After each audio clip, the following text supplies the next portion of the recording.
Hello ಗೆಳೆಯರೆ, ಹೊಸ ವಿಡಿಯೋಗೆ ಸ್ವಾಗತ. ಇವತ್ತು ನಾವು 2021ರಲ್ಲಿ ರಿಲೀಸ್ ಆಗಿದ್ದ ತಮನ್ನಾ ಅವರು ಅಭಿನಯದ ನವೆಂಬರ್ ಸ್ಟೋರಿ ಅನ್ನೋ ಕ್ರೈಮ್ ಥ್ರಿಲ್ಲರ್ ಸೀರೀಸ್ ನ ಎಕ್ಸ್ಪ್ಲೇನ್ ಮಾಡ್ತಾ ಇದೀವಿ.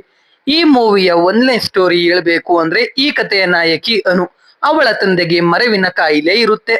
ಹೀಗಿದ್ದಾಗ ಅನು ತಂದೆ ಒಂದು ಕೊಲೆ ಮಾಡ್ತಾರೆ. ಅವರು ಕೊಲೆ ಮಾಡಿದ್ದು ಯಾಕೆ?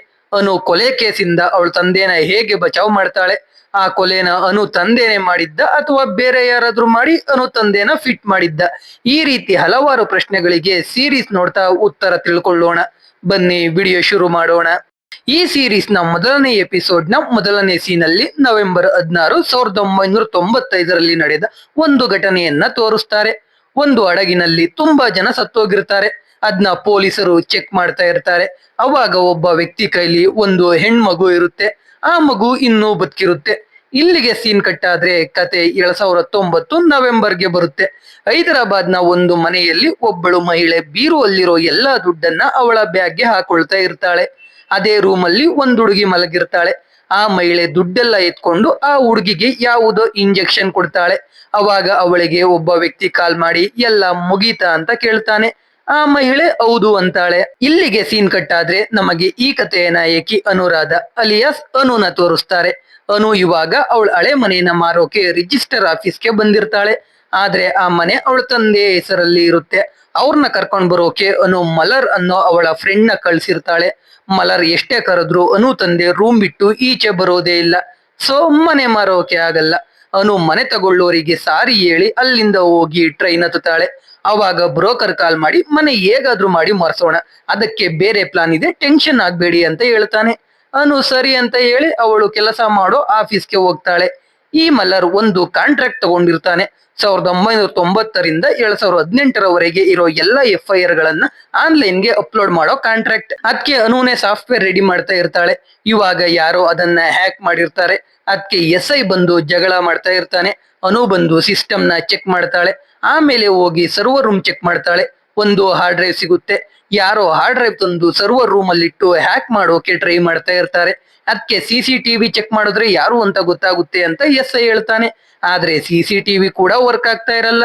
ಸೊ ಅವನು ಮತ್ತೆ ಹ್ಯಾಕ್ ಮಾಡೋಕೆ ಟ್ರೈ ಮಾಡಿದಾಗ ಅವನ್ನ ಟ್ರೇಸ್ ಔಟ್ ಮಾಡೋಣ ಅಂತ ಅನು SIಗೆ ಹೇಳ್ತಾಳೆ.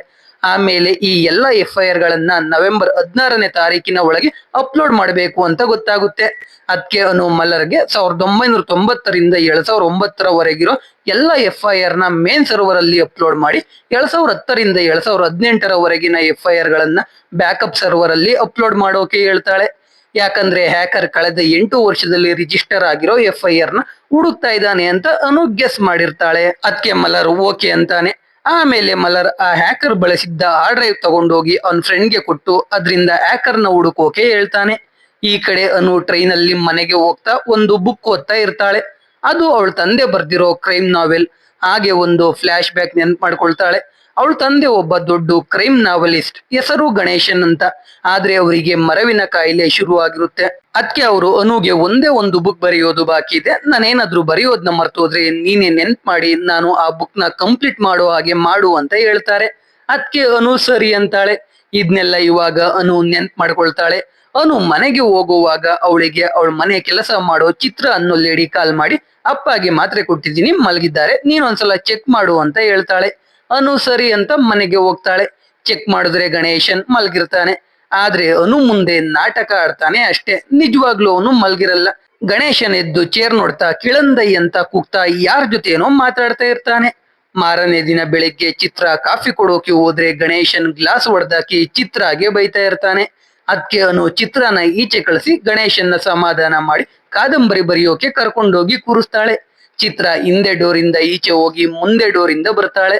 ಅಷ್ಟ್ರಲ್ಲೇ ಗಣೇಶನ್ ಅಲ್ಲಿ ಏನಾಗಿತ್ತು ಅನ್ನೋದನ್ನೇ ಮರೆತು ಚಿತ್ರ ಜೊತೆ ಚೆನ್ನಾಗಿ ಮಾತಾಡ್ತಾನೆ. ಈ ಕಡೆ ಬ್ರೋಕರ್ ಸ್ಟಾಲಿನ್ ಬೇರೆ ಪಾರ್ಟಿನ ಮನೆ ತೋರ್ಸೋಕೆ ಕರ್ಕೊಂಡ್ ಬರ್ತಾರೆ. ಆದ್ರೆ ಅದು ತುಂಬಾ ಹಳೆ ಮನೆ. ಅದಕ್ಕೆ ಅವರು ಬೇಡ ಅಂತ ಹೋಗ್ಬಿಡ್ತಾರೆ. ಅದಕ್ಕೆ ಸ್ಟಾಲಿನ್ ಅನುಗೆ ಮನೆ ತಗೊಳ್ಳೋಕೆ ಬೇರೆಯವ್ರನ್ನ ಕರ್ಕೊಂಡ್ ಬರ್ತೀನಿ, ಆದ್ರೆ ಮನೆ ಸೇಲ್ ಆಗ್ಬೇಕು ಅಂದ್ರೆ ನಿಮ್ ತಂದೆ ಸೈನ್ ಹಾಕ್ಬೇಕು, ಇಲ್ಲ ಅಂದ್ರೆ ಬೇರೆ ಐಡಿಯಾ ಇದೆ ಅಂತಾನೆ. ಏನು ಅಂದಾಗ ಫೇಕ್ ಡೆತ್ ಸರ್ಟಿಫಿಕೇಟ್ ಮಾಡಿಸಿದ್ರೆ ಈಸಿಯಾಗಿ ಸೇಲ್ ಮಾಡ್ಬೋದು ಅಂತಾನೆ. ಅದನ್ನ ಕೇಳಿ ಮಲ್ಲರ್ ಸ್ಟಾಲಿನ್ಗೆ ಬೈತಾನೆ. ಸ್ಟಾಲಿನ್ ಅಲ್ಲಿಂದ ಹೋಗ್ಬಿಡ್ತಾನೆ. ಹೀಗೆ ತುಂಬಾ ಜನ ಡೈಲಿ ಮನೆ ನೋಡೋಕೆ ಬರ್ತಾ ಇರ್ತಾರೆ, ಹೋಗ್ತಾ ಇರ್ತಾರೆ. ಅದಕ್ಕೆ ಅವನು ಆಫೀಸ್ಗೆ ಹೋಗೋದ್ ಬಿಟ್ಟು ಎಲ್ರಿಗೂ ಮನೆ ತೋರಿಸ್ತಾ ಇರ್ತಾಳೆ. ಆದ್ರೆ ಯಾರು ತಗೊಳ್ತಾ ಇರಲ್ಲ. ಅದಕ್ಕೆ ಅವನು ಮನೆ ಕೀನ ಮೀಟರ್ ಬಾಕ್ಸ್ ಮೇಲೆ ಇಟ್ಟು ಯಾರ್ ಬೇಕು ಬಂದು ನೋಡ್ಕೊಂಡು ಹೋಗ್ಲಿ ಅಂತ ಸುಮ್ನಾಗ್ತಾಳೆ. ಈ ಕಡೆ ಗಣೇಶನ್ ಚಿತ್ರ ಮಾತ್ರೆ ಕೊಟ್ರೆ ನುಂಗೋ ತರ ನಾಟಕ ಆಡ್ತಾ ಅದ್ನ ಬಾಯಿಂದ ತೆಗೆದು ಹಾಸಿಗೆ ಕೆಳಗೆ ಇಡ್ತಾನೆ. ಯಾವಾಗ್ಲೂ ಕಿಳಂದೈ ಅನ್ನೋರ್ ಜೊತೆ ಮಾತಾಡ್ತಾನೆ ಇರ್ತಾನೆ. ಯಾರನ್ನೋ ಕೊಲ್ಬೇಕು ಅಂತ ಹೇಳ್ತಾ ಇರ್ತಾನೆ. ಒಂದಿನ ರಾತ್ರಿ ಅನು ಮನೆ ತೋರಿಸಿ ಲಾಕ್ ಹಾಕೊಂಡು ಹೋಗುವಾಗ ಅಲ್ಲಿಗೆ ಅದೇ ರೋಡಲ್ಲಿ ಲಾಂಡ್ರಿ ಮಾಡ್ತಿದ್ದ ವ್ಯಕ್ತಿ ಬರ್ತಾನೆ. ಅವನಿಗೆ ಅನು ತಂದೆ ಗಣೇಶನ್ ಗೊತ್ತಿರ್ತಾನೆ. ಅವರು ಪ್ರತಿ ವರ್ಷ ನವೆಂಬರ್ 16ನೇ ತಾರೀಕು ಇಲ್ಲಿಗೆ ಬರ್ತಾರೆ. ಆದ್ರೆ ಹೋದ ವರ್ಷ ಯಾಕೋ ಬರ್ಲಿಲ್ಲ ಅಂತ ಆ ಲಾಂಡ್ರಿ ಅವನು ಹೇಳ್ತಾನೆ. ಜೊತೆಗೆ ಮನೆ ತಗೊಳ್ಳೋರು ನನ್ಗೂ ಗೊತ್ತು, ನಾನ್ ಸಹಾಯ ಮಾಡ್ತೀನಿ ಅಂತ ಹೇಳಿ ಹೋಗ್ತಾನೆ. ಈ ಕಡೆ ಚಿತ್ರಾಗೆ ಗಣೇಶನ್ ಮಾತ್ರ ನುಂಗ್ತಿಲ್ಲ ಅಂತ ಗೊತ್ತಾಗಿರುತ್ತೆ. ಅದಕ್ಕೆ ಗಣೇಶನ್ಗೆ ಬೈತಾ ಇರ್ತಾಳೆ. ಆದ್ರೆ ಗಣೇಶನ್ ಚಿತ್ರಾನ ಕೊಲ್ಲೋಕೆ ಚಾಕು ತಗೊಂಡ್ ಬರ್ತಾನೆ. ಅಷ್ಟ್ರಲ್ಲಿ ಅನು ಮನೆಗೆ ಬರ್ತಾಳೆ. ಗಣೇಶನ್ನ ಆಸ್ಪತ್ರೆಗೆ ಕರ್ಕೊಂಡೋಗ್ತಾರೆ. ಡಾಕ್ಟರ್ ಅನುಗೆ ಗಣೇಶನ್ನ ಕಂಪ್ಲೀಟ್ ಆಗಿ ಹುಷಾರ್ ಮಾಡ್ಬೇಕು ಅಂದ್ರೆ 80 ಲಕ್ಷ ಬೇಕಾಗುತ್ತೆ. ನೀವ್ ಅದನ್ನ ರೆಡಿ ಮಾಡ್ಕೊಂಡ್ರೆ ನಾವು ಟ್ರೀಟ್ಮೆಂಟ್ ಶುರು ಮಾಡ್ತೀವಿ, ಇಲ್ಲ ಅಂದ್ರೆ ಈಗ ಆಗ್ತಾನೆ ಇರುತ್ತೆ ಅಂತಾರೆ. ಅನು ಸರಿ ಅಂತಾಳೆ. ಈ ದುಡ್ಡಿಗೋಸ್ಕರನೇ ಅನು ಮನೆ ಮಾರೋಕೆ ಟ್ರೈ ಮಾಡ್ತಾ ಇರೋದು ಅನ್ಸುತ್ತೆ. ಅದಕ್ಕೆ ಅವನು ಬ್ರೋಕರ್ ಸ್ಟಾಲಿನ್ ಹತ್ರ ಹೋಗಿ ಫೇಕ್ ಡೆತ್ ಸರ್ಟಿಫಿಕೇಟ್ ಮಾಡಿಸಿ ಅಂತ ಹೇಳ್ತಾಳೆ. ಮಾರನೇ ದಿನ ಆಫೀಸಲ್ಲಿ ಆ ಯಾಕರ್ ಮತ್ತೆ ಎಲ್ಲಾ ಸಿಸ್ಟಮ್ ಗಳನ್ನ ಹ್ಯಾಕ್ ಮಾಡ್ತಾ ಇರ್ತಾನೆ. ಅವನು ಅವನ IP ಅಡ್ರೆಸ್ ತಿಳ್ಕೊಳ್ಳೋಕೆ ಹ್ಯಾಕ್ ಮಾಡ್ಲಿ ಅಂತ ಸುಮ್ನಾಗ್ತಾಳೆ. ಅವನು ಆಫೀಸಲ್ಲಿ ಎಷ್ಟ್ ಸಿಸ್ಟಮ್ ಇದೆ ಅಂತ ತಿಳ್ಕೊಂಡು ಎಲ್ಲಾನು ಫ್ರೀಸ್ ಆಗುವ ಹಾಗೆ ಮಾಡ್ತಾನೆ. ಅದಕ್ಕೆ ಅಂತಾನೆ ಅವನು ಪ್ಲಾನ್ ಮಾಡಿ ಅವಳ ಹಳೆ ಲ್ಯಾಪ್ಟಾಪ್ ತಂದಿರ್ತಾಳೆ. ಅದನ್ನ ಹ್ಯಾಕ್ ಮಾಡೋಕೆ ಆಗಲ್ಲ. ಅದ್ರಿಂದ ಆ ಹ್ಯಾಕರ್ನ IP ಅಡ್ರೆಸ್ ತಿಳ್ಕೊಂಡು ಹ್ಯಾಕ್ ಆಗೋದನ್ನ ನಿಲ್ಲಿಸ್ತಾಳೆ. ಆ IP ಅಡ್ರೆಸ್ ಟ್ರ್ಯಾಕ್ ಮಾಡ್ಕೊಂಡು ಹ್ಯಾಕರ್ನ ಹಿಡಿಯೋಕೆ ಹೇಳ್ತಾಳೆ. ಅಲ್ಲಿಂದ ಸಂಜೆ ಅನು ವಾಪಸ್ ಮನೆಗೆ ಹೋಗುವಾಗ ಟ್ರೈನ್ ಅಲ್ಲಿ ಒಬ್ಬಳು ಮಹಿಳೆ ಮತ್ತೆ ಒಂದು ಹುಡುಗಿನ ಭೇಟಿ ಆಗ್ತಾಳೆ. ಅದೇ ಮೊದಲನೇ ಸೀನಲ್ಲಿ ಒಬ್ಳು ಮಹಿಳೆ ಒಂದು ಹುಡುಗಿಗೆ ಇಂಜೆಕ್ಷನ್ ಕೊಡ್ತಾ ಇರ್ತಾಳಲ್ಲ, ಅದೇ ಮಹಿಳೆ. ಜೊತೆಗೆ ಆ ಹುಡುಗಿ ಕೂಡ ಇರ್ತಾಳೆ. ಆದ್ರೆ ಆ ಹುಡುಗಿಗೆ ಸ್ವಲ್ಪ ಬುದ್ಧಿ ಕಡಿಮೆ ಇರೋ ರೀತಿ ಆಡ್ತಾ ಇರ್ತಾಳೆ. ಅವಾಗ ಆ ಮಹಿಳೆಗೆ ಯಾರೋ ಒಬ್ಬ ಕಾಲ್ ಮಾಡಿ ನೆಕ್ಸ್ಟ್ ಸ್ಟಾಪ್ ಅಲ್ಲಿ ಇಳ್ಕೊಳ್ಳೋಕೆ ಹೇಳ್ತಾನೆ. ಅವಳು ಆ ಹುಡುಗಿನ ಕರ್ಕೊಂಡು ಇಳಿದು ಹೋಗ್ಬಿಡ್ತಾಳೆ. ಹಾಗೆ ಅನು ಅಲ್ಲಿಂದ ಮನೆಗೆ ಹೋಗ್ತಾಳೆ. ನೋಡಿದ್ರೆ ಮನೆ ಡೋರ್ ಎಲ್ಲ ಓಪನ್ ಆಗೇ ಇರುತ್ತೆ. ಅವಳ ತಂದೆ ಕೂಡ ಕಾಣ್ತಾ ಇರಲ್ಲ. ಅವತ್ತು ಕೂಡ ನವೆಂಬರ್ 16ನೇ ತಾರೀಕು. ಅದಕ್ಕೆ ಲಾಂಡ್ರಿ ಅವನು ಹೇಳಿದ್ದು ನೆನಪಾಗಿ ಅನು ಅವಳ ಹಳೆ ಮನೆ ಬಳಿಗೆ ಹೋಗ್ತಾಳೆ. ನೋಡಿದ್ರೆ ಅವಳ ತಂದೆ ಅಲ್ಲೇ ಇರ್ತಾರೆ. ಆದ್ರೆ ಯಾರನ್ನೋ ಕೊಲೆ ಮಾಡಿ ಕೂತಿರ್ತಾರೆ. ಯಾರು ಅಂತ ನೋಡಿದ್ರೆ ಅನು ಟ್ರೈನ್ ಅಲ್ಲಿ ನೋಡಿದ್ದ ಆ ಮಹಿಳೆನೆ. ಅಲ್ಲೂ ಕೂಡ ಗಣೇಶನ್ ಕಿಳಂದೈ, ಅವಳು ಸತ್ತೋದ್ಲು ಕಿಳಂದೈ ಅಂತ ಹೇಳ್ತಾ ಇರ್ತಾನೆ. ಇಲ್ಲಿಗೆ ಎಪಿಸೋಡ್ 1 ಮುಗಿಯುತ್ತೆ. ಇವಾಗ ಎಪಿಸೋಡ್ 2 ನೋಡ್ತಾ ಹೋಗೋಣ. ಎಪಿಸೋಡ್ 2ರ ಮೊದಲನೇ ಸೀನಲ್ಲಿ ಒಬ್ಬಳು ನನ್ ಹೆರಿಗೆ ಮಾಡಿಸ್ತಾ ಇರೋದನ್ನ ತೋರಿಸ್ತಾರೆ. ಹೆರಿಗೆ ಆದ್ಮೇಲೆ ಮಗು ಮಾತ್ರ ಬದುಕುತ್ತೆ, ತಾಯಿ ಸತ್ತೋಗ್ತಾಳೆ. ಅದಕ್ಕೆ ಆನಂದ್ ಆ ಮಗುನ ಅವಳ ಜೊತೆನೆ ಕರ್ಕೊಂಡೋಗ್ತಾಳೆ. ಆ ಮಗು 6 ವರ್ಷದ ಹುಡುಗ ಆಗ್ತಾನೆ. ಆನಂದ್ ಜೊತೆಯಲ್ಲೇ ಆಸ್ಪತ್ರೆಯಲ್ಲಿ ಬೆಳಿತಾನೆ. ಅದೊಂದು ಹೆರಿಗೆ ಆಸ್ಪತ್ರೆ. ಅಲ್ಲಿಗೆ ತುಂಬಾ ಜನ ಗರ್ಭಿಣಿಯರು ಬರ್ತಾ ಇರ್ತಾರೆ, ನನ್ ಹೆರಿಗೆ ಮಾಡಿಸ್ತಾ ಇರ್ತಾರೆ. ಹೀಗೆ ಒಂದಿನ ಆ ಹುಡುಗ ಆಪರೇಷನ್ ಥಿಯೇಟರ್ ಒಳಗೆ ಹೋಗ್ತಾನೆ. ಅಲ್ಲಿರೋ ರಕ್ತ ಆಗಿರೋ ಕತ್ತರಿ ಎಲ್ಲ ನೋಡ್ತಾ ಅಲ್ಲೇ ನಿಂತ್ಕೊಳ್ತಾನೆ. ಇದು ಮೋಸ್ಟ್ಲಿ ಫ್ಲಾಶ್ ಬ್ಯಾಕ್ ಅನ್ಸುತ್ತೆ, ನೆನಪಲ್ಲಿ ಇಟ್ಕೊಂಡಿರಿ. ಇವಾಗ ಕತೆ ಪ್ರೆಸೆಂಟ್ಗೆ ಬರುತ್ತೆ. ಅನು ಹಳೆ ಮನೆಗೆ ಫಾರೆನ್ಸಿಕ್ ಅವರೆಲ್ಲ ಬಂದಿರ್ತಾರೆ. ಅಲ್ಲಿಗೆ ಸುಡುಲೈ ಅನ್ನೋ ಇನ್ಸ್ಪೆಕ್ಟರ್ ಕೂಡ ಬಂದಿರ್ತಾನೆ. ಕ್ರೈಮ್ ಸ್ಪಾಟ್ ಎಲ್ಲ ನೋಡ್ಕೊಂಡು ಅನು ಜೊತೆ ಮಾತಾಡೋಕೆ ಬರ್ತಾನೆ. ಆದ್ರೆ ಅದು ಗಣೇಶನ್ ಮಾಡಿರೋ ಕೊಲೆ ಅಂತ ಪೊಲೀಸರಿಗೆ ಅನು ಹೇಳಿರಲ್ಲ. ಅವಳ ತಂದೆನ ಕಾಪಾಡ್ಕೊಳ್ಳೋಕೆ ಸುಳ್ಳು ಹೇಳ್ತಾಳೆ. ಕೊಲೆ ಯಾರು ಮಾಡಿದ್ದು ಅಂತ ಗೊತ್ತಿಲ್ಲ, ಬೆಳಿಗ್ಗೆ ಮನೆ ತೋರ್ಸೋಕೆ ಬಂದೆ, ಯಾರೋ ಕೊಲೆ ಮಾಡಿದ್ರು ಅಂತ ಹೇಳ್ತಾಳೆ. ಮನೆ ಕೀ ಎಲ್ಲಿ ಅಂದಾಗ ಮೀಟರ್ ಬಾಕ್ಸ್ ಮೇಲೆ ಇಟ್ಟಿದ್ದೆ, ಆದ್ರೆ ಇವಾಗ ಅದು ಕಾಣಿಸ್ತಾ ಇಲ್ಲ ಅಂತಾಳೆ. ಇವಾಗ ನಮಗೆ ಆ ಮಹಿಳೆ ಬಾಡಿನ ತೋರಿಸ್ತಾರೆ. ನೋಡಿದ್ರೆ ಬಾಡಿ ಪೂರ್ತಿ ಪೇಂಟ್ ಆಗಿರುತ್ತೆ. ಅನುನೆ ಆ ಪೇಂಟ್ ನ ಬಾಡಿ ಮೇಲೆ ಚೆಲ್ಲಿರ್ತಾಳೆ ಅನ್ಸುತ್ತೆ. ಅಲ್ಲಿಂದ ಬಾಡಿನ ಪೋಸ್ಟ್ ಮಾರ್ಟಮ್ಗೆ ಕಳಿಸ್ತಾರೆ. ಅದೇ ರೋಡಲ್ಲಿ ಒಂದು ಕಾರಲ್ಲಿ ಪಕ್ಕದ ಮನೆಯ ಯೇಸು ಅನ್ನೋ ವ್ಯಕ್ತಿ ಬರ್ತಾನೆ. ಒಬ್ಬ ಕಾನ್ಸ್ಟೇಬಲ್ ಕಾರಲ್ಲಿ ಹೋಗೋಕೆ ಆಗಲ್ಲ, ಕಾರ್ ಇಲ್ಲೇ ಪಾರ್ಕ್ ಮಾಡಿ ನಡ್ಕೊಂಡು ಹೋಗಿ ಅಂತ ಹೇಳ್ತಾನೆ. ಯೇಸು ಯಾಕೋ ಗಾಬರಿಯಲ್ಲಿರ್ತಾನೆ. ನಡ್ಕೊಂಡು ಹೋಗಿ ಮನೆ ಲಾಕ್ ಓಪನ್ ಮಾಡೋವಾಗ ಇನ್ನೊಬ್ಬ ಕಾನ್ಸ್ಟೇಬಲ್ ಬಂದು ಕ್ವಶನ್ಸ್ ಕೇಳ್ತಾನೆ. ಅವಾಗ ಯೇಸು ಅವನ ಹೆಸರು ಹೇಳಿ ರಾತ್ರಿ ಮನೆಯಲ್ಲಿ ಇರ್ಲಿಲ್ಲ, ನಾನು ಈ ಮನೆಗೆ ಬಂದಿದ್ದು ಅಕ್ಟೋಬರ್ 20ನೇ ತಾರೀಕು ಅಂತ ಹೇಳ್ತಾನೆ. ಯೇಸು ಬೆವರ್ತಾ ಇರ್ತಾನೆ.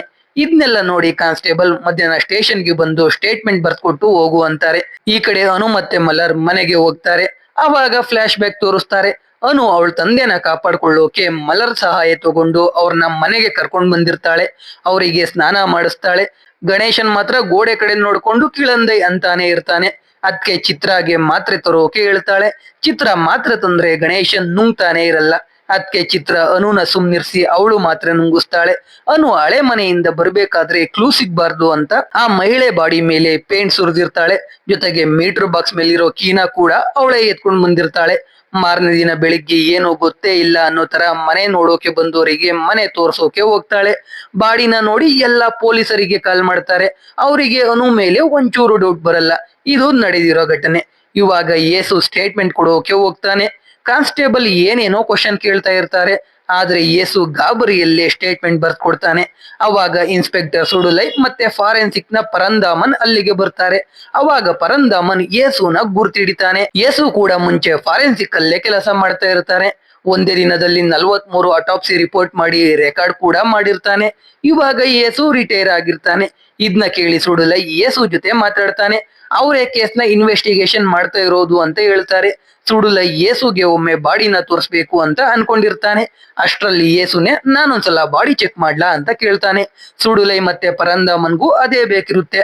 ಪೋಸ್ಟ್ ಮಾರ್ಟಮ್ ಮಾಡೋ ರೂಮ್ಗೆ ಹೋಗ್ತಾರೆ. ಆದ್ರೆ ಬಾಡಿನ ಇನ್ನು ಕ್ಲೀನ್ ಮಾಡ್ತಾ ಇರ್ತಾರೆ. ಅದಕ್ಕೆ ಯೇಸು ಮತ್ತೆ ಪರಂದಾಮನ್ ಇಬ್ರು ಈಚೆ ಕೂತ್ಕೋತಾರೆ. ಅಲ್ಲಿ ಪರಂದಾಮನ್ ಯೇಸುಗೆ ಆ ಘಟನೆ ಆದ್ಮೇಲೆ ನೀವೆಲ್ಲೋದ್ರಿ, ಅದಾದ್ಮೇಲೆ ನನ್ನ ಕೈಲಿ ನಿಮ್ನ ಫೇಸ್ ಮಾಡೋಕೆ ಆಗ್ಲೇ ಇಲ್ಲ ಅಂತ ಏನೋ ಹೇಳ್ತಾ ಇರ್ತಾನೆ. ಅದೇನು ಅಂತ ಮುಂದೆ ನೋಡೋಣ. ಅಷ್ಟ್ರಲ್ಲಿ ಬಾಡಿ ಕ್ಲೀನ್ ಆಯ್ತು ಅಂತ ಗೊತ್ತಾಗುತ್ತೆ. ಹೋಗಿ ಬಾಡಿನ ಚೆಕ್ ಮಾಡ್ತಾರೆ. ಬೆನ್ನಿನ ಮೇಲೆ 47 ಸಲ ಯಾವುದೋ ಟೂಲ್ ಅಲ್ಲಿ ಚುಚ್ಚಿರ್ತಾರೆ. ಆದ್ರೆ ಅದರಿಂದ ಆ ಮಹಿಳೆ ಸತ್ತಿರಲ್ಲ. ಅವಾಗ ಆ ಮಹಿಳೆ ತಲೆ ಚೆಕ್ ಮಾಡಿದಾಗ ಅವಳ ತಲೆಗೆ ಹೊಡೆದು ಸಾಯಿಸಿರೋದು ಅಂತ ಗೊತ್ತಾಗುತ್ತೆ. ಕೊಲೆ ಆದ್ಮೇಲೆ ಬೆನ್ನಿಗೆ ಚುಚ್ಚಿರೋದು ಅಂತ ಕೂಡ ಗೊತ್ತಾಗುತ್ತೆ. ಕ್ರೈಮ್ ಸ್ಪಾಟ್ ಫೋಟೋಸ್ ಎಲ್ಲ ಯೇಸು ಚೆಕ್ ಮಾಡ್ತಾನೆ. ಕೊಲೆ ಮಾಡೋಕೆ ಯೂಸ್ ಮಾಡಿರೋ ವೆಪನ್ ಸಿಕ್ಕಿರಲ್ಲ. ಅದಿನ್ನು ಕ್ರೈಮ್ ಸ್ಪಾಟ್ ಅಲ್ಲೇ ಇರಬೇಕು ಅಂತ ಯೇಸು ಹೇಳ್ತಾನೆ. ಅದಕ್ಕೆ ರಾತ್ರಿ ಆದ್ರೂ ಎಲ್ರು ಮತ್ತೆ ಅನು ಮನೆಗೆ ಹೋಗ್ತಾರೆ. ಅವಾಗ ಯೇಸು ಗೋಡೆಲಿ ಇರೋ ರಾಡ್ನ ನೋಡಿ ಅದ್ರಿಂದಾನೇ ಆ ಮಹಿಳೆ ಸತ್ತಿರೋದು ಅಂತ ಹೇಳ್ತಾನೆ. ಅಷ್ಟ್ರಲ್ಲಿ ಅಲ್ಲಿಗೆ ಅನು ಕೂಡ ಏನೋ ಸೈನ್ ಹಾಕೋಕೆ ಬರ್ತಾಳೆ. ಇನ್ವೆಸ್ಟಿಗೇಷನ್ ನಡೀತಾ ಇದ್ದಿದ್ರಿಂದ ಅನು ಈಚೆನೆ ನಿಂತಿರ್ತಾಳೆ. ಒಳಗೆ ಸುಡುಲೈ ಕಿಲ್ಲರ್ನ ಹುಡುಕೋಕೆ ಏನಾದ್ರೂ ಕ್ಲೂ ಇದ್ಯಾ ಅಂತ ಯೇಸು ಹತ್ರ ಕೇಳ್ತಾನೆ. ಅದಕ್ಕೆ ಯೇಸು ರಾಡ್ ಹೈಟ್, ಆ ಮಹಿಳೆ ಹೈಟ್ ಎಲ್ಲ ತಿಳ್ಕೊಂಡು ಕಿಲ್ಲರ್ ಮೋಸ್ಟ್ಲಿ 5ರಿಂದ 5.4 ಹೊಡಿದಾನೆ ಅಂತ ಹೇಳ್ತಾನೆ. ಅದನ್ನ ಕೇಳಿ ಸುಡುಲೈ ಆತರ ತುಂಬಾ ಜನ ಇರ್ತಾರೆ, ಸ್ಪೆಸಿಫಿಕ್ ಆಗಿ ಏನಾದ್ರೂ ಹೇಳ್ಬಹುದಾ ಅಂತ ಕೇಳಿದಾಗ ಯೇಸು ಕಿಲ್ಲರ್ ಮೆಂಟಲಿ ಅನ್ಸ್ಟೇಬಲ್ ಆಗಿರೋ ವ್ಯಕ್ತಿ ಆಗಿರ್ತಾನೆ. ಯಾಕಂದ್ರೆ ಈ ರಾಡ್ಗೆ ಹೊಡೆದಾಗ್ಲೇ ಆ ಮಹಿಳೆ ಸತ್ತಿದ್ದಾಳೆ. ಆದ್ರೆ ಆ ವ್ಯಕ್ತಿ ಅವಳು ಸತ್ತಿರೋದು ಕೂಡ ಗೊತ್ತಾಗದೆ ಅವಳ ಬೆನ್ನಿಗೆ 47 ಸಲ ಚುಚ್ಚಿದ್ದಾನೆ. ಅದ್ರಿಂದ ಕಿಲ್ಲರ್ ಪಕ್ಕಾ ಮೆಂಟಲಿ ಅನ್ಸ್ಟೇಬಲ್ ವ್ಯಕ್ತಿನೇ ಅಂತಾನೆ. ಅದನ್ನ ಕೇಳಿ ಸುಡುಲೈ ಆಗಿದ್ರೆ ಮೆಂಟಲಿ ಅನ್ಸ್ಟೇಬಲ್ ಆಗಿರೋ 5.4 ಅಡಿ ಇರೋ ವ್ಯಕ್ತಿನ ಹುಡುಕಿದ್ರೆ ಕಿಲ್ಲರ್ ಸಿಗ್ದ ಅಲ್ವಾ ಅಂತಾನೆ. ಅದಕ್ಕೆ ಯೇಸು ಕಿಲ್ಲರ್ ಒಬ್ಬ ಅಲ್ಲ, ಇಬ್ರು. ಒಬ್ಬ ಕೊಲೆ ಮಾಡಿರೋನು, ಇನ್ನೊಬ್ಬ ಪೇಂಟ್ ಸುರಿದು ಅದನ್ನ ಮುಚ್ಚಾಕೋಕೆ ಸಹಾಯ ಮಾಡಿರೋನು ಅಂತಾನೆ. ಇದನ್ನ ಅನು ಕೇಳಿಸ್ಕೊಂಡು ಗಾಬರಿ ಆಗ್ತಾಳೆ. ಇಲ್ಲಿಗೆ ಅವತ್ತಿನ ಇನ್ವೆಸ್ಟಿಗೇಷನ್ ಮುಗಿಯುತ್ತೆ. ಯೇಸು ಕಾರ್ ತಗೊಂಡು ಅವನ್ ಮನೆ ಒಳಗೆ ಪಾರ್ಕ್ ಮಾಡ್ತಾನೆ. ಡಿಕ್ಕಿ ಓಪನ್ ಮಾಡ್ತಾನೆ. ನೋಡಿದ್ರೆ ಡಿಕ್ಕಿಲಿ ಯಾವ್ದೋ ಹುಡುಗ ಇರ್ತಾನೆ.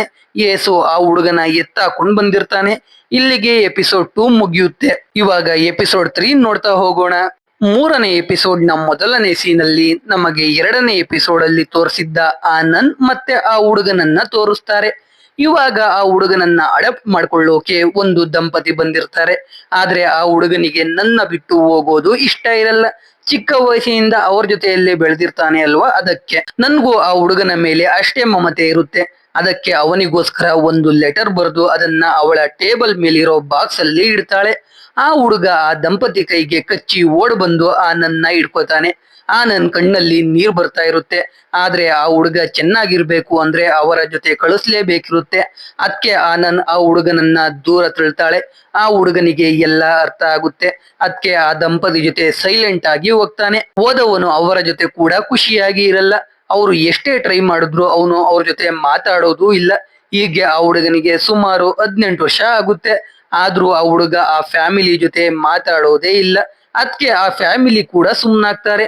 ಅವನು ವಾಪಸ್ ಆ ಆಸ್ಪತ್ರೆಗೆ ಹೋಗ್ತಾನೆ. ಆದ್ರೆ ಅವನನ್ನ ನೋಡ್ಕೊಂಡಿದ್ದ ನನ್ ಇವಾಗ ಸತ್ತೋಗಿರ್ತಾರೆ. ಅವರ ಡೆಡ್ ಬಾಡಿ ನೋಡಿ ಆ ಹುಡುಗ ತುಂಬಾ ಅಳ್ತಾನೆ. ಆಮೇಲೆ ಹೋಗಿ ಆ ನನ್ ಕೂತ್ಕೊಳ್ತಿದ್ದ ಕ್ಯಾಬಿನ್ ಅಲ್ಲೇ ಕೂತ್ಕೋತಾನೆ. ಇಲ್ಲಿಂದ ಕತೆ ಪ್ರೆಸೆಂಟ್ಗೆ ಬರುತ್ತೆ. ಸುಡುಲೈಗೆ ಇನ್ನು ಕೊಲೆ ಆಗಿರೋ ಮಹಿಳೆ ಯಾರು ಅಂತ ಕಂಡಿಡಿಯೋಕೆ ಆಗಿರಲ್ಲ. ಈ ಕಡೆ ಪರಂದಾಮನ್ಗೆ ಯಾವ ವೆಪನಿಂದ ಬೆನ್ನಿಗೆ ಚುಚ್ಚಿರೋದು ಅಂತ ಕೂಡ ಗೊತ್ತಾಗ್ತಾ ಇರಲ್ಲ. ಸುಡುಲೈ ಸ್ಟೇಷನ್ಗೆ ಬಂದು ಕಿಲ್ಲರ್ ಯಾರು ಅಂತ ಹುಡುಕ್ಬೇಕು ಅಂದ್ರೆ ಮೊದ್ಲು ಆ ಮಹಿಳೆ ಯಾರು ಅಂತ ಕಂಡಿಡಿಬೇಕು ಅಂತ ಕಾನ್ಸ್ಟೇಬಲ್ಗೆ ಹೇಳಿ ಆ ಮಹಿಳೆ ಫೋಟೋನ ಎಲ್ಲ ಸ್ಟೇಷನ್ಗೆ ಫ್ಯಾಕ್ಸ್ ಮಾಡೋಕೆ ಹೇಳ್ತಾನೆ. ಕಾನ್ಸ್ಟೇಬಲ್ ಫ್ಯಾಕ್ಸ್ ಮಾಡೋಕೆ ಹೋಗ್ತಾನೆ. ಮಷಿನ್ ಆನ್ ಮಾಡ್ತಾನೆ. ಅವಾಗ ಹೈದರಾಬಾದ್ ನ ಜುಬಿಲಿ ಹಿಲ್ ಸ್ಟೇಷನ್ ಇಂದಾನೆ ಅಲ್ಲಿಗೆ ಒಂದು ಫ್ಯಾಕ್ಸ್ ಬರುತ್ತೆ. ಬಿನು, ಸಂದೀಪ್, ಅಹಮದ್ ಅನ್ನೋ 3 ಜನರು ಅವರ ಕ್ಲಾಸ್ಮೇಟ್ ನೀತಾ ಅನ್ನೋ ಹುಡುಗಿ ಮೇಲೆ ಅತ್ಯಾಚಾರ ಮಾಡಿ ಕೊಲೆ ಮಾಡಿದ್ದಾರೆ. ಅವರು ಇವಾಗ ಚೆನ್ನೈಯಲ್ಲಿದ್ದಾರೆ, ಏನಾದ್ರೂ ಗೊತ್ತಾದ್ರೆ ಇನ್ಫಾರ್ಮ್ ಮಾಡಿ ಅಂತ ಅವರುಗಳ ಫೋಟೋ ಕೂಡ ಕಳಿಸಿರ್ತಾರೆ. ಅದನ್ನ ನೋಡಿ ಕಾನ್ಸ್ಟೇಬಲ್ ಶಾಕ್ ಆಗೋಗ್ತಾನೆ. ಅದೇ ಟೈಮ್ಗೆ ಈ ಕಡೆ ಸುಡುಲೈ ಬಳಿಗೆ ಒಬ್ಬ ಆಫೀಸರ್ ಬಂದು ಯಾವುದೋ ಡಾಕ್ಯುಮೆಂಟ್ ನ ತೋರಿಸ್ತಾನೆ. ಅದನ್ನ ನೋಡಿ ಸುಡುಲೈ ಕೂಡ ಶಾಕ್ ಆಗ್ತಾನೆ. ಈ ಕಡೆ ಅನು ಆಫೀಸ್ ಅಲ್ಲಿ ಇರ್ತಾಳೆ. ಇನ್ನು ಸಿಸ್ಟಮ್ ಗಳನ್ನ ಅನ್ಫ್ರೀಸ್ ಮಾಡಿರಲ್ಲ. ಅವಳ ತಂದೆನ ಹೇಗ್ ಕಾಪಾಡ್ಕೊಳ್ಳೋದು, ಆ ಮಹಿಳೆ ಯಾರು, ಆ ಮಹಿಳೆ ಯಾಕೆ ಅವಳ ಮನೆಗೆ ಬಂದ್ಲು ಅಂತ ಯೋಚನೆ ಮಾಡ್ತಾ ಇರ್ತಾಳೆ. ಅವಾಗ ಚಿತ್ರ ಮಲರ್ಗೆ ಕಾಲ್ ಮಾಡಿ ಅನುಗೆ ಊಟ ಮಾಡೋಕೆ ಹೇಳ್ತಾಳೆ. ಅನು ಊಟ ಮಾಡೋಕೆ ಒಂದ್ ತುತ್ತು ತಗೋತಾಳೆ. ಅವಾಗ ಸುಡುಲೈ ಕಾಲ್ ಮಾಡಿ ಅನು ಬಳಿ ಗಣೇಶನ್ ಮನೆಯಲ್ಲಿ ಇದಾರ ಅಂತಾನೆ. ಅನು ಹೌದು ಅಂತಾಳೆ. ಸುಡುಲೈ ಕಾಲ್ ಕಟ್ ಮಾಡ್ತಾನೆ. ಅನು ಗಾಬರಿಯಾಗಿ ಕಾಲ್ ಮಾಡಿ, ಸರ್ ನನ್ಗೆ ಕೆಲ್ಸ ಇದೆ, ನಾನ್ ಸಂಜೆ ಬರ್ತೀನಿ ಅಂತಾಳೆ. ಅದಕ್ಕೆ ಸುಡುಲೈ, ನಿನ್ನ ಯಾರಮ್ಮ ಕರೆದಿದ್ದು, ನಿಮ್ ತಂದೆ ಇದಾರಲ್ವಾ, ಸಾಕು, ನಾನ್ ನೋಡ್ಕೋತೀನಿ ಬಿಡು ಅಂತಾನೆ. ಅದ್ನ ಕೇಳಿ ಅನು ಗಾಬರಿಯಾಗಿ ಪ್ಯಾಕ್ ಮಾಡ್ಕೊಂಡು ಮಲರ್ಗೆ ಸಾರಿ ಹೇಳಿ ಮನೆ ಕಡೆ ಹೊರಡ್ತಾಳೆ. ಈ ಕಡೆ ಆ ಮಹಿಳೆ ಫೋಟೋ ಫ್ಯಾಕ್ಸ್ ಮಾಡೋಕೆ ಹೋಗಿದ್ದ ಕಾನ್ಸ್ಟೇಬಲ್ ಸಂದೀಪ್ ಬಿನು ಅಹಮದ್ ಫೋಟೋ ತಗೊಂಡ್ ಬಂದು ಸುಡುಲೈಗೆ ತೋರಿಸ್ತಾನೆ. ಸುಡುಲೈ ಹೋಗಿ ನೋಟಿಸ್ ಬೋರ್ಡ್ಗೆ ಅಣ್ಸು ಅಂತ ಹೇಳಿ ಗಣೇಶನ್ ಮನೆ ಕಡೆ ಬರ್ತಾನೆ. ಅನು ಬರೋ ಅಷ್ಟ್ರಲ್ಲಿ ಅಲ್ಲಿಗೆ ಸುಡುಲೈ ಬಂದಿರ್ತಾನೆ. ಸುಡುಲೈಗೆ ಅನು ಮನೆಗೆ ಬಂದೇ ಬರ್ತಾಳೆ ಅಂತ ಗೊತ್ತಾಗಿ ಅವನು ಈಚೆನೆ ನಿಂತಿರ್ತಾನೆ. ಇಬ್ರು ಮನೆ ಒಳಗೆ ಹೋಗ್ತಾರೆ. ಅನು ಕಾಫಿ ಮಾಡೋಕೆ ಹೋಗ್ತಾಳೆ. ಗಣೇಶನ್ ಮಲ್ಗಿರ್ತಾನೆ. ಅನು ಗಾಬರಿಯಲ್ಲೇ ಕಾಫಿ ಕೊಟ್ಟು, ನಮ್ ತಂದೆ ಮಲ್ಗಿದ್ದಾರೆ, ಏನ್ ವಿಷಯ ಅಂತ ಹೇಳಿದ್ರೆ ನಾನು ಅವ್ರಿದ್ದಾಗ ಹೇಳ್ತೀನಿ ಅಂತಾಳೆ. ಅನು ಕೊಲೆ ವಿಷಯ ಗೊತ್ತಾಗಿರ್ಬೋದು ಅಂತ ಅನ್ಕೊಂಡಿರ್ತಾಳೆ. ಆದ್ರೆ ಇದು ಆ ವಿಷಯ ಅಲ್ಲ. ಅನು ಡೆತ್ ಸರ್ಟಿಫಿಕೇಟ್ ಮಾಡಿಸಿರ್ತಾಳಲ್ಲ, ಆ ವಿಷಯ. ಅದು ಗೊತ್ತಾಗಿ ಅನು ಹೇಗೋ ಸೇಫ್ ಆದೆ ಅನ್ಕೋತಾಳೆ. ಆದ್ರೆ ಅಷ್ಟ್ರಲ್ಲಿ ಗಣೇಶನ್ಗೆ ಎಚ್ಚರ ಆಗಿ ಕಿಳಿಂದೈ ಅಂತ ಅನ್ಕೊಂಡು ಗಲಾಟೆ ಮಾಡ್ತಾ ಇರ್ತಾನೆ. ಅದನ್ನ ನೋಡಿ ಸುಡುಲೈಗೆ ಶಾಕ್ ಆಗುತ್ತೆ. ಗಣೇಶನ್ ಸುಡುಲೈನ ಬ್ರೋಕರ್ ಅನ್ಕೊಂಡು ನಿಮ್ಗೆ ಮನೆ ಮಾರಲ್ಲ ಅಂತ ಸುಡುಲೈ ಮೇಲೆ ಅಟ್ಯಾಕ್ ಮಾಡೋಕೆ ಹೋಗ್ತಾನೆ. ಅವಾಗ ಸುಡುಲೈ, ನಾನ್ ನಿಮ್ಮ ಫ್ಯಾನ್ ಅಂತ ಹೇಳ್ತಾನೆ. ಆಕ್ಚುಲಿ ಸುಡುಲೈ ನಿಜವಾಗ್ಲೂ ಗಣೇಶನ್ ಬರೆದಿರೋ ಬುಕ್ಗಳನ್ನ ಓದಿ ಫ್ಯಾನ್ ಆಗಿರ್ತಾನೆ. ಅದು ಗೊತ್ತಾಗಿ ಗಣೇಶನ್ ಸುಡುಲೈ ಜೊತೆ ಖುಷಿಯಿಂದಾನೆ ಮಾತಾಡ್ತಾನೆ. ಆಮೇಲೆ ಸುಡುಲೈ ಆಟೋಗ್ರಾಫ್ ತಗೋತಾನೆ. ಸುಡುಲೈಗೆ ಗಣೇಶನ್ ಮೆಂಟಲಿ ಅನ್ಸ್ಟೇಬಲ್ ಇರೋದು ಗೊತ್ತಾಗಿ ಅವನ್ ಮೇಲೆ ಡೌಟ್ ಬಂದಿರುತ್ತೆ. ಅದಕ್ಕೆ ಹೈಟ್ ಚೆಕ್ ಮಾಡೋಕೆ ಅನುಗೆ ಫೋಟೋ ತೆಗಿಯೋಕೆ ಹೇಳ್ತಾನೆ. ಅನು ಆಲ್ರೆಡಿ ಅವಳ ತಂದೆ ಹೈಟ್ ಚೆಕ್ ಮಾಡಿರ್ತಾಳೆ. ಯೇಸು ಹೇಳಿದ ಹಾಗೆ ಗಣೇಶನ್ ಕರೆಕ್ಟ್ ಆಗಿ 5.4 ಅಡಿ ಇರ್ತಾನೆ. ಅನು ಫೋಟೋ ತೆಗೆದು ಮೊಬೈಲ್ ನ ಸುಡುಲೈಗೆ ಕೊಡ್ತಾಳೆ. ಈ ಕಡೆ ಪರಂದಾಮನ್ ಯಾವ ಟೂಲ್ ಇಂದ ಮಹಿಳೆಗೆ ಚುಚ್ಚಿರ್ಬೋದು ಅಂತ ಚೆಕ್ ಮಾಡಿರ್ತಾನೆ. ಆದ್ರೆ ಯಾವ ಟೂಲು ಮ್ಯಾಚ್ ಆಗಿರಲ್ಲ. ಅವಾಗ ಅವನ್ ಬರಿತಿದ್ದ ಪೆನ್ನ ಮ್ಯಾಚ್ ಮಾಡಿ ನೋಡಿದಾಗ ಅದು ಮ್ಯಾಚ್ ಆಗಿರುತ್ತೆ. ಅದ್ನ ಸುಡುಲೈಗೆ ಕಾಲ್ ಮಾಡಿ ಹೇಳ್ತಾನೆ. ಅದ್ನ ಅನು ಕೇಳಿಸ್ಕೊತಾಳೆ. ಅದು ಕೂಡ ನಿಜಾನೇ ಆಗಿರುತ್ತೆ. ಗಣೇಶನ್ ಪೆನ್ನಲ್ಲೇ ಚುಚ್ಚಿರ್ತಾನೆ. ಅನುಗೆ ಮತ್ತೆ ಪೊಲೀಸರು ಅವಳ ಮನೆಗೆ ಬರ್ತಾರೆ. ಅವಳ ತಂದೆ ಮೇಲೆ ಡೌಟ್ ಬಂದಾಯ್ತು ಅಂತ ಗೊತ್ತಾಗುತ್ತೆ.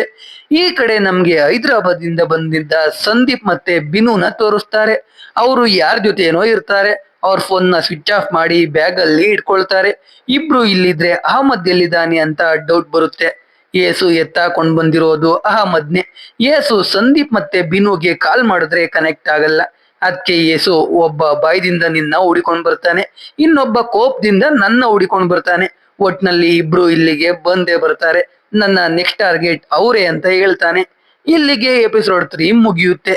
ಈ ಸೀರೀಸ್ ಅಲ್ಲಿ ಇನ್ನ 4 ಎಪಿಸೋಡ್ಗಳಿವೆ. ಅವು ಮಾತ್ರ ಇನ್ನೂ ಕ್ರೇಜಿ ಇದಾವೆ. ನಾನು ಈ ಸೀರೀಸ್ ನ ಲಾಕ್ ಡೌನ್ ಅಲ್ಲಿ ನೋಡಿದ್ದೆ. ಸೊ ಇವಾಗ ಮತ್ತೆ ನೋಡಿ ಎಕ್ಸ್ಪ್ಲೇನ್ ಮಾಡ್ತಾ ಇರೋದು. ಉಳಿದಿರೋ ಎಪಿಸೋಡ್ ಗಳನ್ನ ಕೂಡ ಎಕ್ಸ್ಪ್ಲೇನ್ ಮಾಡೇ ಮಾಡ್ತೀವಿ. ಸೊ ಸಬ್ಸ್ಕ್ರೈಬ್ ಆಗಿ ನೋಟಿಫಿಕೇಶನ್ ಆನ್ ಮಾಡ್ಕೊಳ್ಳಿ. ಮತ್ತೆ ಇನ್ನೊಂದು ಸೂಪರ್ ಆಗಿರೋ ವಿಡಿಯೋ ಜೊತೆ ಸಿಗ್ತೀನಿ. ಜೈ ಕರ್ನಾಟಕ.